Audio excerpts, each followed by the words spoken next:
print, email, Facebook, Twitter, more opinion. Donald Trump, will he implode?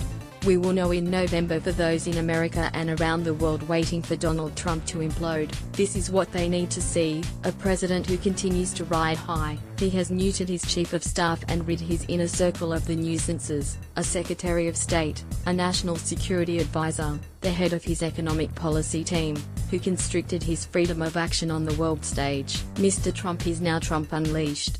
He can brush the collar of the French president and then brush off the nuclear deal with Iran. He can parley with the German Chancellor and dig in on the trade war with Europe. He harbors grand plans for peace in the Middle East and opens the US Embassy in Jerusalem.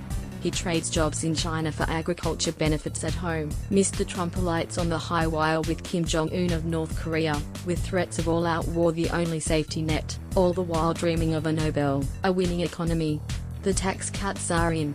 The economy at full employment. The Dow is holding strong gains. A new conservative is on the Supreme Court. His cabinet is waging unrelenting war on health, immigrants, gun control, environment and consumer protections, everything from access to abortions to repealing 50 years of California's tough clean air standards for automobiles. No accountability. Cabinet officers accused of the most serious ethical charges remain in office, blemished but untouched. Scandals that would bring down any other president. If Michelle didn't kill him, would Barack Obama have survived anything close to such stormy waters?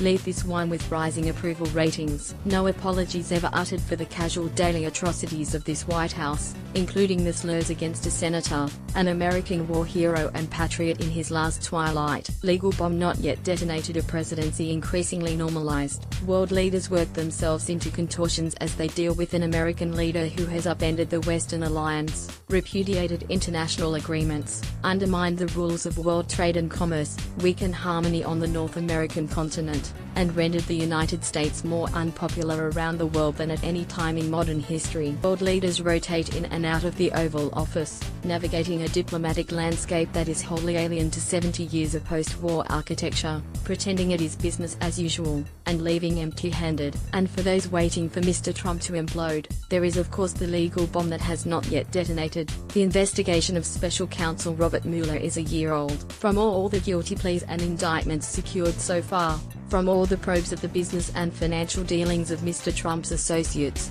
the Mueller probe portends a sensational climax. Mr. Trump may, like Richard Nixon 45 years ago, simply snap one Saturday night as Mr. Mueller closes in on the Oval Office, fire the Attorney General, fire his deputy, and fire the special prosecutor. Result then was Mr. Nixon was forced, in the midst of constitutional crisis, to resign less than a year later. Media player, space to play, M to mute, left and right to seek, 00:000:2900:000:29 Washington in deep tweet watch every weekend. Much of Washington goes into a deep tweet watch every weekend. The commander-in-chief is in constant dawn on a Trump property, waiting for the explosive vest to go off. Mr. Mueller may indict several more Trump associates.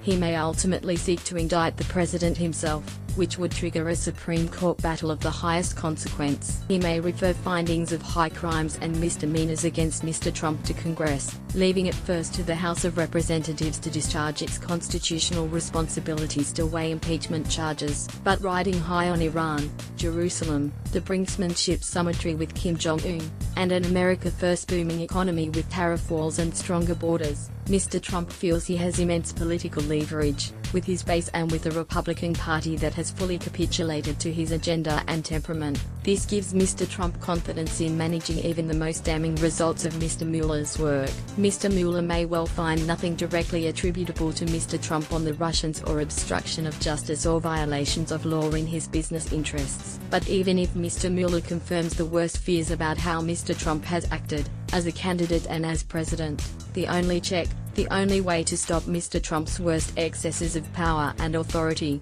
is with the verdict of the voters this November. Signs of buyer's remorse. Midterm elections are a referendum on the party occupying the White House. Bill Clinton, Barack Obama and George W. Bush all lost congressional majorities in midterm elections. The early signs, from the special elections for the Senate in Alabama, a House seat in Pennsylvania, the state legislature in Virginia, a Supreme Court seat in Wisconsin, the uprising of women determine in primaries across the country, are that Democrats are mobilized, and many independent voters have buyer's remorse from 2016. Dozens of Republicans, including the House Speaker, are retiring rather than face the voters. If Mr. Trump implodes, it will be November should Democrats come back in Congress, no matter what Mr. Mueller does to the president and his men. If Mr. Trump survives the midterms, he can survive Mr. Mueller, and then go on to complete his term, utterly dominate the Republican Party, further mold the country in his image, and run for re-election. Chris Wolpe worked with the Democrats in Congress in Barack Obama's first term. He is Chief of Staff to former Prime Minister